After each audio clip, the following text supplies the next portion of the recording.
함께 드리는 기도, 느헤미야의 기도에 관한 내용입니다. 느헤미야, 지난 시간 하늘의 하나님께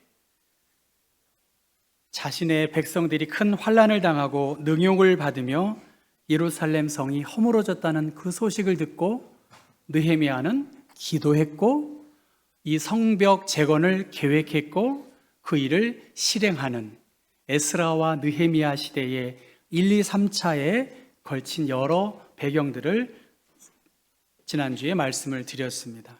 생태학자, 산림 생태학자라고 하는 카나다 브리티시 콜롬비아 대학의 산림 생태학 교수인 수잔 시마드라고 하는 저 교수께서 오랜 연구를 통해서 숲의 오래된 나무, 이른바 어머니 나무, 머더 트리라고 하는 이 어머니 나무의 뿌리와 땅 속의 곰팡이균이 서로 연결이 되어서 만들어지는 생명의 통로를 통해서 어린 나무들에게 물과 탄소와 질소와 같은 영양분을 저 어머니 나무를 통해서 공급한다는 것입니다. 그 연구를 저 박사가 발견했습니다. 일반적으로 오래된 나무를 베어버리고 어린 나무를 심을 텐데 이러한 상황에서 오래된 나무, 숲의 생태학적 가치를 부각한 중요한 연구입니다. 어머니 나무를 찾아서라는 그 책에서 나무는 서로를 인지하고 관계를 맺으며 소통하고 협동하고 배우고 기억한다. 나무는 우리와 동등하게 존중받아야 할 존재라고 저 학자는 말합니다. 그리고 우리가 지금 마시는 물의 상당 부분은 숲의 나무들이 눈과 비를 머금었다가 다시 땅으로 흘려 보낸다는 것입니다. 나무는 자신만을 위해 존재하지 않고 다른 나무를 살리고 인간을 포함한 다양한 생명체에게 생명의 일부를 기꺼이 나누어 준다는 것이죠. 우리 경복교회 이 건물은 68년에 지어졌다고 제가 알고 있습니다. 지난 세월을 되돌아보면서 어떻게 보면 사실은 종로에서 71년은 그렇게 오래된 역사는 아닙니다. 100년 넘은 자교교회, 삼천교회, 궁정교회 다 100년이 넘었어요. 그러나 지난번 건축을 전공하는 학생이 이 사대문 안에 있는 50년 이상 된 건물, 저쪽 그 사직동에 있는 승동교회를 포함해서 자교교회와 우리 교회 건물, 그리고 저 터널 있는 삼액교회를 연구로 서울대학원 석사 논문을 썼었거든요. 어떻게 보면 노후된 현실적인 부분이 있지만 마치 어머니의 나무처럼 수많은 사람들에게 생명의 양분을 공급해주는 이 어머니 나무와 같은 공동체가 바로 우리 경복교회가 아닌가. 여러 부족함도 있지만 지금까지 복음을 전하고 상처 입은 이들을 품고 다음 세대를 키우고 하나님의 나라를 소망하며 꿈꿔왔던 지난 시간이 있었음을 여러분은 알고 계시고 여러 모습으로 교회를 섬기고 기도하고 사랑으로 동행해 주신 어르신들 또한 현재의 이 교회를 위해서 애쓰시는 분들에게 감사한 마음을 갖습니다. 느헤미야의 기도, 예루살렘 성벽이 무너졌고 또 예루살렘 성문은 허물어졌고 성문들은 불탔다라고 하는 이 소식, 공동체가 무너진 그 소식을 듣고 느헤미야는 하늘의 하나님께 기도하고 금식했습니다. 왜냐하면 그는 하나님의 언약을 붙들었던 믿음의 사람이었고 자신을 하나님의 도구로 사용하게 해달라고 하는 간절한 마음, 그가 왕의 술 맡은 관원의 고위직에서 그 역할을 감당한 것입니다. 무너진 성벽, 그는 이민 3세대예요. 가보지도 않았을지도 모르겠습니다.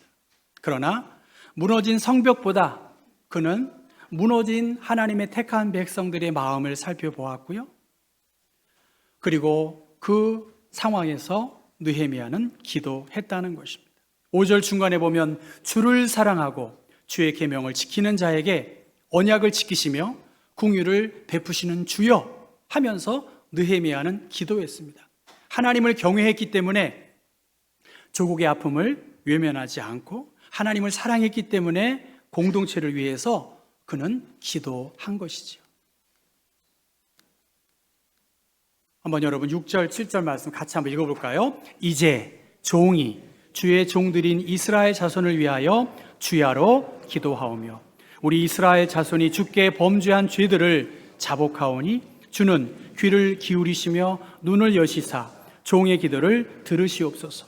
나와 내 아버지의 집이 범죄하여 주를 향하여 크게 악을 행하여 주께서 주의 종 모세에게 명령하신 계명과 율례와 규례를 지키지 아니하였나이다. 왜 예루살렘 성벽이 무너졌을까? 왜 택한 백성들의 주권을 잃어버렸을까? 그 원인이 무엇일까? 느헤미야는 하나님과의 맺은 언약을 저버린 이스라엘 자신에게서 찾았습니다. 이스라엘은 하나님의 은혜를 받았지만 그 은혜를 신실하게 응답하지 못했습니다. 언약의 백성으로 부름을 받았지만 하나님의 언약을 회피하고 외면한 그 공동체의 비극에 대하여 느헤미야는 회개했다는 것입니다. 저 사람이 잘못했어, 저 사람 때문이야 라고 말하지 않고 우리가 범죄했습니다. 나와 내 아버지의 집이 범죄했습니다.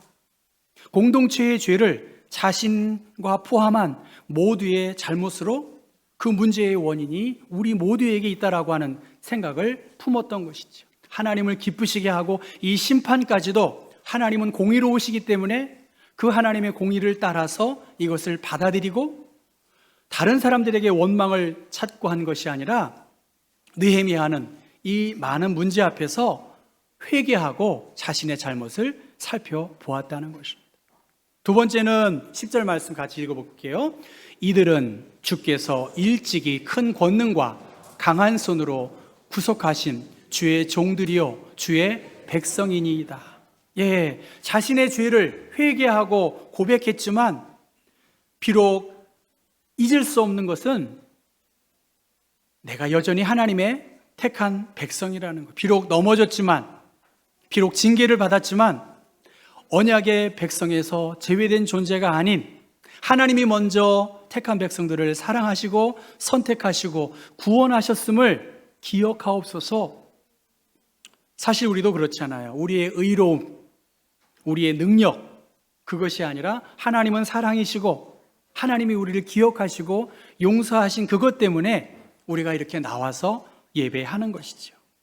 지금 느헤미야는 기억하시는 하나님, 느헤미야가 혼자가 아니고 이스라엘의 백성들을 기억하셨고 또 하나님의 신실한 사람들을 기억하기 때문에 두 사람이 땅에서 합심하여 무엇이든지 구하면 하늘에 계신 내 아버지께서 그들을 위하여 이루어 주실 것이라고 하는 믿음을 가지고 주님, 우리를 기억해 주십시오 하면서 한 마음을 가지고 공동체를 위해서 특별히 기도했다는 거예요. 내가 주님의 택한 백성임을 주님 기억해 주십시오.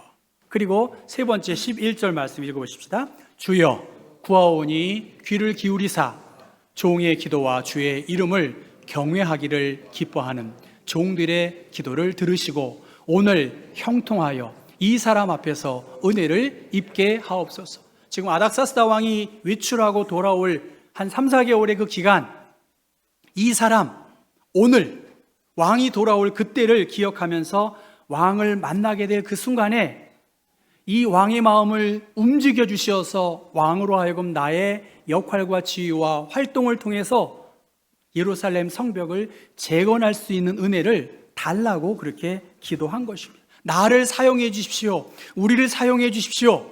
라고 기도한 것이죠. 왕의 마음을 움직이시는 분도 하나님이시기 때문에 저 사람이 해야 돼, 누가 해야 돼 이것이 아니라 자기를 통해서 주님 저를 사용해 주십시오. 왕의 마음을 움직여 주시고 나를 이 무너진 공동체의 회복을 위해서 하나님 나를 사용해 달라고 기도한 것입니다. 제가 하겠습니다. 저를 사용해 주십시오. 이렇게 함께 공동체의 회복을 위해서 느헤미야는 기도했습니다. 여기서 기도했다는 것, 하나님께 맡기는 것이고요. 동시에 내 자신을 하나님께 맡기는 그러한 믿음의 고백입니다. 특별히 느헤미야는 공동체의 아픔을 나의 아픔으로, 공동체의 회복을 나의 회복으로 생각했습니다. 과연 이스라엘의 힘이 무엇일까? 저력이 무엇일까? 바로 이러한 믿음, 이러한 함께 드리는 기도를 통해서 예루살렘은 재건될 수 있었다는 것이겠죠. 오늘 우리에게도 동일한 부르심이 있습니다. 우리는 가정의 회복을 위해서, 교회의 회복을 위해서, 나라와 민족을 위해서, 또 내가 속한 공동체에 대하여 함께 기도해야겠습니다. 무너진 곳을 바라보면서 비판하고 정죄할 것이 아니라 회복을 위해서 무릎 꿇는 느헤미야를 우리가 살펴보아야 합니다. 느헤미야는 하나님을 경외하는 사람들과 함께 기도했습니다. 여러분, 저 느헤미야, 기도가 먼저라는 거죠. 그리고 계획을 했고 그 일을 52일 만에 하나님이 도우시지 아니하시면 이것이 가능했겠냐는 것입니다. 오늘 우리들이 함께 드려야 할 기도의 제목, 주님, 우리의 죄를 용서해 주세요. 우리가 주님의 백성입니다. 하나님, 다른 사람이 아니라 주님, 나를 사용하셔서 이 무너진 공동체가 회복되기 위하여 나를 사용해 달라고 하는 기도가 우리의 기도여야 할 것입니다. 인공지능한테 한번 물어봤어요. 야, 우리 교회가 71년 됐어. 어머니 나무 해가지고 한번 만들어 봐줘. 했더니 저렇게 멋진 그림이 나왔습니다. 생명의 영양분을 흘려보내는 신앙 공동체. 아멘인가요? 네, 우리 경복교회가 생명의 영양분을 흘려보내야 되겠잖아요. 물, 탄소, 질소, 사랑과 은혜, 기도와 연합을 통해서 함께 기도하는 공동체로 세워져 나아가야겠습니다. 우리는 신앙의 선배들로부터 많은 사랑을 받았다고 말씀을 들었습니다. 그러면 이제는 하나님은 여러분에게 주목하고 계세요. 하나님의 손길, 하나님의 눈길은 우리 각자에게 임하고 있습니다. 신앙의 선배들로부터 흘려보낸 믿음의 영양분을 우리는 누리고 살아가고 있습니다만, 이제는 오늘 두 분의 장로 임직 예정자들, 또 이 예배에 참여한 여러분 모두가 어머니 나무처럼 생명의 양분을 흘려보낼 수 있는 그러한 귀한 경복교회 되기를 주님의 이름으로 축원합니다. 예, 영양분을 흘려보내야 되겠죠. 함께 기도하면서 영적인 생태계가 풍부하면 수많은 종류의 새들은 모여들 수밖에 없습니다. 함께 세워져 가는 공동체, 함께 기도하는 공동체를 통해서 더 풍성한 공중의 새들이 날아와 깃들이는 하나님의 나라의 공동체를 이룰 수 있는 우리 경복교회 되기를, 이 일을 위해 더 힘쓸 수 있는 여러분 모두가 되시기를 주님의 이름으로 부탁합니다.